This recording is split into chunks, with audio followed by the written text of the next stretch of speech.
इस वीडियो में हम लोग म्यांमार के बारे में समझेंगे। म्यांमार का पुराना नाम बर्मा था। ये नॉर्दर्न हेमिस्फीयर की साउथ ईस्ट एशिया का एक देश है। इसके बीच से इरावती नदी बहती है।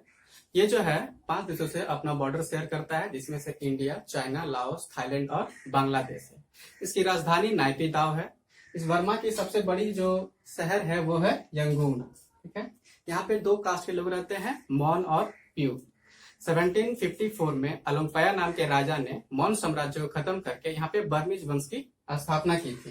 ठीक है, ये लोग ज्यादातर तिब्बत और चाइना से आए थे, जो इरावती नदी को क्रॉस करके इरावती नदी के घाटी में आकर बसे थे। हालांकि ये लोग चाइना से आए थे, इसीलिए इन लोगों ने भी चाइना की नीति अपनाई। वो नीति थी विस्तारवादी नीति। इन लोगों ने, यहाँ के बर्मीज के राजा ने क्या किया कि पूरी तरह से अपने राज्य को बढ़ाने के लिए दूसरे देशों पर कब्जा करना स्टार्ट कर दिया। इसी में भारत का जो नॉर्थ ईस्ट पार्ट है, ये पार्ट ऊपर वाला, यहाँ पे असम और ये बांग्लादेश। बांग्लादेश में एक जगह है चटगांव। ठीक, असम और चटगांव पर इन लोगों ने क्या कर दिया था, कब्जा कर लिया था। और उस समय ब्रिटिश सरकार के लिए असम और बांग्लादेश जो है पूरी तरह से कॉमर्शियल एरिया था। यहाँ से इन लोगों का बहुत ज्यादा इनकम जनरेट होता था। तो इस बात का डर सताने लगा किसको, ब्रिटिश सरकार को, कि अगर इन लोगों को अभी नहीं रोका गया तो आगे चल के ये दिक्कत खड़ा कर सकते हैं। ठीक है, इसी कारण से इन लोगों ने क्या किया, 1824 में फर्स्ट एंग्लो वॉर होता है। फर्स्ट एंग्लो वॉर काफी तरह से देखा जाए तो 2 साल तक चलता है, जिसमें जो है ब्रिटिश सरकार म्यांमार के 2 भाग पर कब्जा करती है। पहला ये आराकाम योमा, जो आराकाम पर्वत है यहाँ पे, और ये तानेसरी, ये कोस्टल एरियाज पे क्या करती है ब्रिटिश सरकार पूरी तरह से कब्जा कर लेती है। और ये जो वॉर है ये खत्म होता है एक समझौते के तहत। समझौता क्या था, ट्रीटी ऑफ यानडबू। तो जो फर्स्ट एंग्लो वॉर जो 1824 से स्टार्ट हुआ था, जो कि खत्म होता है 1826 में ट्रीटी ऑफ यानडाबू के तहत, तो उस समझौते में कुछ शर्तें रखी जाती है ब्रिटिश सरकार की तरफ से। तो शर्तें क्या थी, तो शर्तें ये थे कि इस वॉर में जितने भी पैसे खर्च हुए हैं वो पूरा पैसा बर्मी सरकार जो है ब्रिटिश सरकार को देगी। लगभग 1 करोड़ रुपया ब्रिटिश सरकार को देना पड़ा था। ठीक है, म्यांमार की तरफ से। दूसरा, जो भी एरिया ब्रिटिश सरकार कब्जा की है, जैसे आराकाम और तानेसरी, यहाँ से म्यांमार को पूरी तरह से पीछे हटना होगा और यहाँ पे ब्रिटिश रेजिडेंट को जगह देनी होगी। यहाँ पे ब्रिटिश के लोग यहाँ पे रहेंगे। ठीक है, और एक बात कही गई कि असम और बांग्लादेश से तुमको क्लेम नहीं करना है और मणिपुर को इंडिपेंडेंट स्टेट छोड़ना है। ये सारी बातें इस समझौते में थी।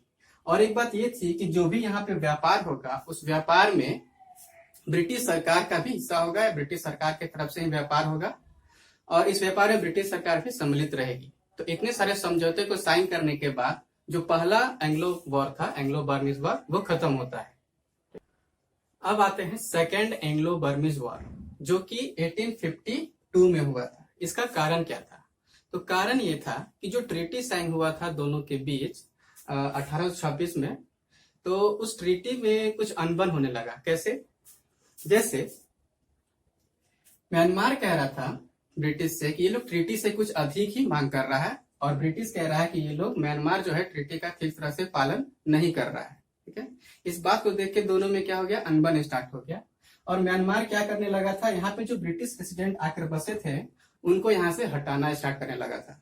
तो बस इधर से क्या किया, ब्रिटिश सरकार ने एक जहाज भेजा इन लोगों की मदद के लिए, और यहाँ पे म्यांमार के जहाज और ब्रिटिश के जहाज में क्या हो गया, थोड़ा गोलीबारी होने लगी। बस एक मौका चाहिए था लड़ाई करने का, और इसी तरह से सेकेंड एंग्लो बर्मीज वॉर 1852 में स्टार्ट हो जाता है।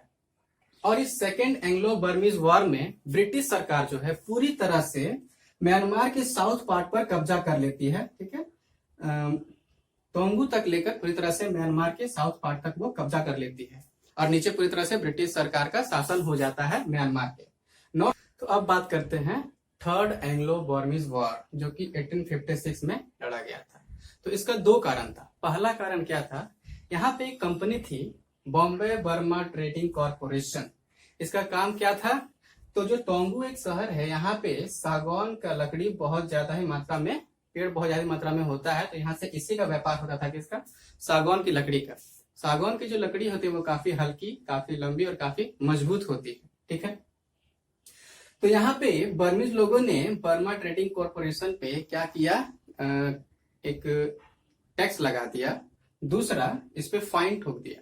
फाइन क्या था, बताया ये कि बर्मा जो बॉम्बे ट्रेडिंग कॉर्पोरेशन जो है वो क्या कर रहा है, यहाँ से लिमिट से ज्यादा ही सागौन लकड़ी का एक्सपोर्ट कर रहा है। जितना होना चाहिए उससे ज्यादा ही एक्सट्रैक्शन हो रहा है यहाँ पे रिसोर्सेज का।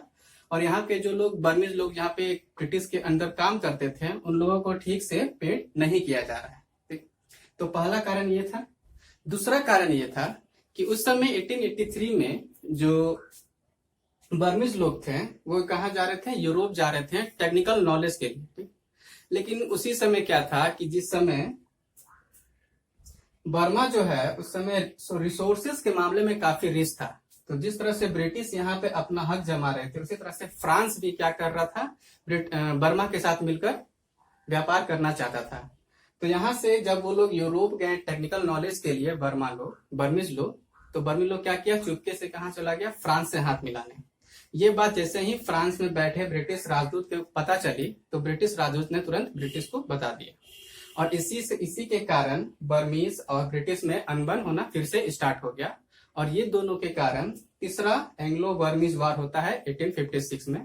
और इस वार में पूरी तरह से बर्मीज लोगों को अपने म्यांमार से हाथ धोना पड़ जाता है और पूरे म्यांमार पर कब्जा हो जाता है किसका, ब्रिटिश सरकार का। सेकेंड वर्ल्ड वार में जब जापान जो है पूरी तरह से आगे बढ़ते हुए म्यांमार पर कब्जा कर लिया था, तो यहाँ के जितने रिसोर्सेस हैं ये सब किसके अंडर चले गए थे, जापान के अंडर। तो ब्रिटिश सरकार ने क्या किया, इस पूरे रिसोर्सेस पर इतना ना बम गिरा दिया कि यहाँ के सारे रिसोर्सेस को खत्म कर दिया, जो कि म्यांमार को आज गरीब देशों में लाकर खड़ा कर दिया है। तो आजादी के लिए यहाँ से भी कुछ ना कुछ पार्टियां जो है लड़ रही थी। उसमें से एक पार्टी थी anti forces freedom league party. उसके नेता थे आंग सान। Anti forces freedom league party, इसके नेता कौन थे, आंग सान थे। तो आंग सान को आजादी से 6 महीना पहले कुछ राजनीतिक विरोधियों ने क्या कर दिया, उनकी हत्या कर दी। ठीक है, तो जन आक्रोश यहाँ पे बहुत ज्यादा फैल जाता है, जिसको 4 जनवरी 1948 को बर्मा आजाद हो जाता है। तो बर्मा का इंडिपेंडेंस डे 4 जनवरी 1948 को मनाया जाता है। और जो आंग सान थे उनको फादर ऑफ म्यांमार चुना जाता है। तो म्यांमार के जो राष्ट्रपिता है वो कौन है, आंग सान। 1948 से 1962 तक यहाँ पे डेमोक्रेटिक गवर्नमेंट काम करती है। लेकिन ठीक 1962 में एक जनरल नेविन जो होते हैं वो सेना के साथ मिलकर यहाँ पे क्या कर देते हैं, तख्ता पलट कर देते हैं।